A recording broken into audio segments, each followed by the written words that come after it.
Good morning, children. This is chapter 3, Stay Safe, and the topic is about first aid tips. And we learn about animal bites, severe bleeding, eye irritation, burns, electric shock. So be careful because accident may occurs everywhere and every time. हम लोगों को careful रहना चाहिए क्योंकि accident कभी भी कहीं भी हो सकता है. Some time the victim may not get the correct treatment right after the accident. और कभी कभी विक्टिम यानी कि जो भी जख्मी लोग हैं उन्हें सही ट्रीटमेंट, सही उपचार नहीं मिल पाता है. In such instance wait for doctor or an ambulance may worsen the condition of the victim. यानी कि बहुत बुरा यानी कि बहुत ख़राब हाल हो जाता है अगर उन्हें सही ट्रीटमेंट नहीं मिले, डॉक्टर के पास नहीं जा पाए और ना एम्बुलेंस उन्हें प्राप्त हो. तो so first aid can however save the victim at least by some time for right treatment. इसीलिए फर्स्ट एड बहुत ज़रूरी होता है ताकि वह विक्टिम को हम कुछ देरों के लिए ही सही उपचार दें, उसके बाद डॉक्टर के पास उन्हें तुरंत ले जाएं. So we can also say the first aid is immediate help given by a person to and victim is called first aid. First aid हम इसे भी कह सकते हैं कि किसी आदमी के द्वारा कोई विक्टिम को अगर सही हेल्प मदद मिले ताकि वो अपनी लाइफ को सर्वाइव कर सके, बचा सके डॉक्टर के जाने से पहले. So it is called first aid. And also we can say first aid as the immediate medical help given to an injured person before taking him or her to the doctor. So this is the definition of first aid. So let's start learn about first aid tips. कुछ first aid tips दिए गए हैं, उन्हें हम follow करेंगे ताकि आप सभी को जानना ज़रूरी है, हमें भी आपको भी, ताकि हमारी ज़िंदगी में फॉलो करें और कुछ लोगों की लाइफ को सेव करें. So first we learn about animal bites. हम फर्स्ट एड कैसे करेंगे अगर हमें कोई जानवर काट लेता हो तो. So if any animal bites need urgent medical attention in addition to wound infection, there is a risk of serious disease such as rabies. Dog, wolf, cat, bats are known to carry the rabies virus. So अगर कोई animal काटता हो like आपको dog, cat etcetera, तो क्या करेंगे, हमें तुरंत डॉक्टर के पास जाना चाहिए क्योंकि इसे लाइटली नहीं लेना चाहिए. लेकिन डॉक्टर के पास जाने से पहले हमें क्या करना चाहिए, scrub the wands with soap and water for at least 10 minutes.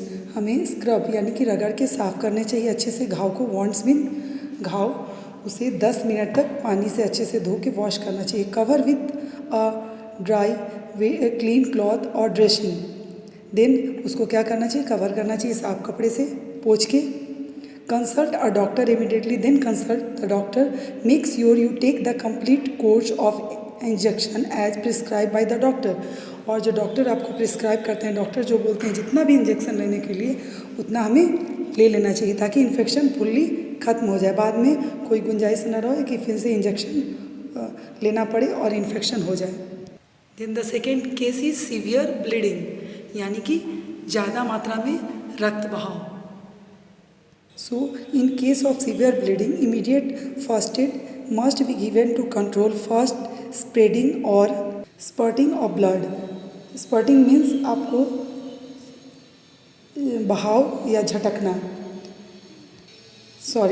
Spreading मतलब फैला हुआ यानी कि तेज फैला हुआ, और स्पर्टिंग मीन्स ऐसे तो झपटना होता है लेकिन इन केस ऑफ सीवियर ब्लीडिंग इसका मीनिंग होगा बहाव. So if too much bleeding is lost before the following is control. अगर बहुत ज़्यादा ब्लीडिंग हो गया है, आपको कंट्रोल नहीं हो रहा है, then so shock develop the person become unconscious. ज़्यादा ब्लीडिंग हो जाएगा तो क्या होगा, वो आदमी अनकॉन्शियस यानी कि उन्हें होश नहीं होगा, वो बेहोशी की हालत में हो जाएंगे. Have the victim light down to prevent fainting. इसलिए क्या करेंगे, हम सबसे पहले उसे लिटा देंगे ताकि वो खड़े ना रहें. अगर खड़े रहें तो गिर जाएंगे, चोट जख्म उन्हें ना लग जाए, इसलिए सबसे पहले उन्हें लिटा देंगे. Apply direct pressure over the wounds to halt the bleeding. Use a large sterilize or germ free pad or clean cloth to cover it.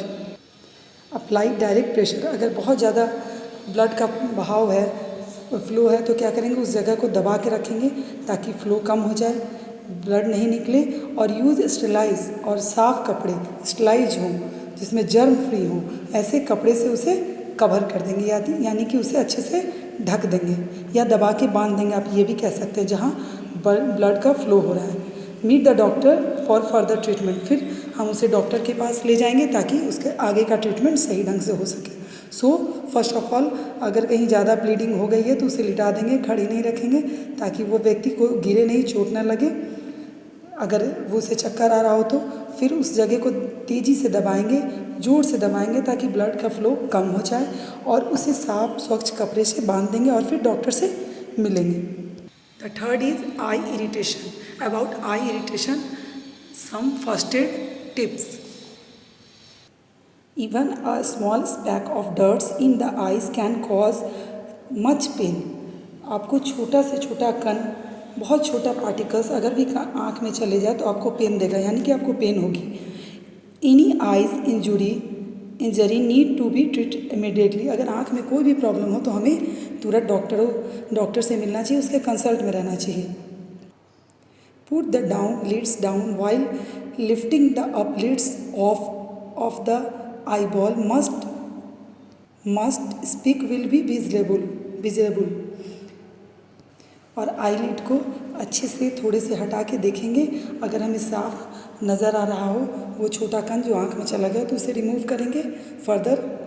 Then gently splash water with your hand and try to remove the foreign materials. Then क्या करेंगे, splash means छींटा मारना, यानी कि पानी का छींटा आँख पे मारेंगे और ट्राई करेंगे कि फॉरेन मटेरियल्स, यानी कि बाहरी जो चीज़ हमारे आँखों में चला गया है उसे ही फॉरेन मटेरियल कहेंगे। कोई भी चीज़ जो बाहर का हो उसे फॉरेन मटेरियल कहते हैं। सो आँखों में जो धूल कण गंदगी हमारे गया है उसे रिमूव करेंगे, हटाने की कोशिश करेंगे पानी के छींटे के द्वारा। Then if the speck do not comes out, try to pick it up with the moist corner of a cloth or handkerchief. अगर फिर भी पानी का अगर छींटा आप आँख में मारे, अगर वो नहीं निकला तो हम किसी भी गीले कपड़े से, साफ़ गीले होने चाहिए, जैसे हैंकी हो, उससे क्या करेंगे, उसके कॉर्नर से आँखों के अंदर से निकालने की कोशिश करेंगे। अगर फिर भी आपका स्पैक नहीं निकलता है और आँखों में कंटिन्यू पेन होता है, दर्द रहता है, rush the victim to an eye doctor or to a hospital and keep him or her lying down. फिर भी अगर आँखों की गंदगी नहीं निकल रही, उन्हें कंटिन्यू लगातार दर्द हो रहा है, तो विक्टिम को क्या करेंगे, डॉक्टर के पास ले जाएंगे या हॉस्पिटल ले जाएंगे। और अगर वो हम अरेंजमेंट कर रहे हैं, उसके लिए व्यवस्था कर रहे हैं, तो उसे थोड़ी देर लेटा देंगे। If an irritating liquid get sprayed into the eye, flush the eye into a gentle stream of cool tap water for 30 minutes. Get medical attention immediately. अगर फिर भी उनकी आँखों में, चाहे किसी व्यक्ति की आँखों में इरिटेशन हो रहा है, अगर लिक्विड पानी से निकल रहा है, अगर कोई ऐसा लिक्विड जो आँखों में चला गया और उसे बहुत इरिटेशन हो रहा है, तो क्या करेंगे, आँखों को ठंडे पानी से करीब 30 मिनट तक छींटा लगाएंगे, यानी फ्लश करेंगे, धीरे धीरे आँखों में करेंगे, बहुत फोर्सली नहीं करेंगे। और फिर उन्हें मेडिकल ट्रीटमेंट के लिए इमीडिएटली यानी तुरंत ले जाएंगे। देन थर्ड अबाउट बर्न्स, हम जलने के बारे में, यानी कि अगर उसे जल जाए पानी से, आग से, तो क्या करेंगे, what should we do, first aid tips. In case of burning, skin can get burned by flame or hot object, hot liquid, excess sun exposure, chemical or contact with electricity। अगर इन सब कारणों से, जैसे गर्म फ्लेम, मतलब आग की चिंगारी, गर्म चीज़, लिक्विड, धूप से जो एक्सपोजर मारता है आपको स्किन में हो जाता है, केमिकली और इलेक्ट्रिसिटी से जैसे अगर बर्न हो जाए तो क्या करना चाहिए हमें, इनके बारे में हम इसमें। नॉर्मली इलेक्ट्रिसिटी से जो बर्न होता है बहुत देखने में छोटा लगता है, यानी कि कभी कभी आपको वो नज़र आएगा, कभी नज़र नहीं आएगा, but it is very dangerous, but they are make quite deep. ये बहुत अंदर तक घाव गहरा होता है लेकिन नज़र नहीं आता हमें। सो बर्न इन चिल्ड्रेन और elderly people usually more sincere than the other. ज़्यादा ध्यान देने की ज़रूरत है, नज़र आए नहीं आए, लेकिन आपको अगर किसी चीज़ से, इलेक्ट्रिसिटी से अगर बर्न हुई है या झटका लगा है तो हमें क्या क्या प्रिकॉशन लेना चाहिए। मैं आपको बताऊंगी, लेकिन पहले अभी जो जला हुआ घाव के लिए क्या फर्स्ट एड ट्रीटमेंट होनी चाहिए वो बता रही हूँ। फॉर स्कर्स और स्मॉल बर्न, जब छोटा इंजुरी हो, छोटा जख्म हो, थोड़ा बहुत लग गया हो गर्म पानी से या अदर चीज़ से, तो क्या हमें प्रिकॉशन लेना चाहिए? टॉवेल और sheet soaked in cold water should be applied immediately for comfortable, यानी कि कंफर्ट। अगर छोटा मोटा जख्म हो, हल्का फुल्का जल गया हो, तो उस पर गीला टॉवेल या कोई भी साफ़ कपड़ा गीला करके उसके ऊपर रखेंगे ताकि उसे थोड़ा आराम मिले। For a chemical burn, in case of chemical burn what should we do, हमें क्या करना चाहिए? The area should be continuously flushed with water for 15 to 30 minutes. अगर केमिकल बर्न हो गया, केमिकल किसी चीज़ से, अगर आप लैब में ही कुछ कर रहे हो या अदर कोई भी केमिकल से आपको लग रहा है कि आपका स्किन बर्न हो गया है, तो क्या करना चाहिए? हमें बहती हुई पानी में यानी कि नल के नीचे 15 से 20 मिनट तक उसे वॉश करना चाहिए ताकि केमिकल का रिएक्शन कम हो जाए। Do not apply ointments, spray, gauzes or specially butter. हम लोग क्या करते हैं, उसमें फटाक से कुछ भी आपको जो घर में मलहम पड़ा वो लगा देते हैं, स्प्रे कर देते हैं, और उस पर बटर भी बहुत लोग लगा देते हैं कि नहीं आराम लगेगा, but we can not do like this thing. हम लोग को ऐसी चीज़ अप्लाई नहीं करनी चाहिए। Do not pull off any clothing that stick to the burn skin, और कोई भी कपड़ा जो बर्न हुआ है अगर उसे चिपक गया तो उसे तुरंत रिमूव नहीं करेंगे, खींच के नहीं उतारेंगे, नहीं तो उसके साथ साथ स्किन भी रिमूव हो जाता है। So do not do like this, ऐसा ना करें। The burn should be cover with germ free और स्टेलाइट ड्रेस, और बर्न को कभी भी बैंडेज नहीं किया जाता, उसे कवर किया था only you have to cover with sterilize और जर्म फ्री क्लॉथ्स। साफ जर्म फ्री क्लॉथ जो होगा उसी से उसे ढकेंगे। If the burn is involved large area of hand or face, they should be examined by a doctor.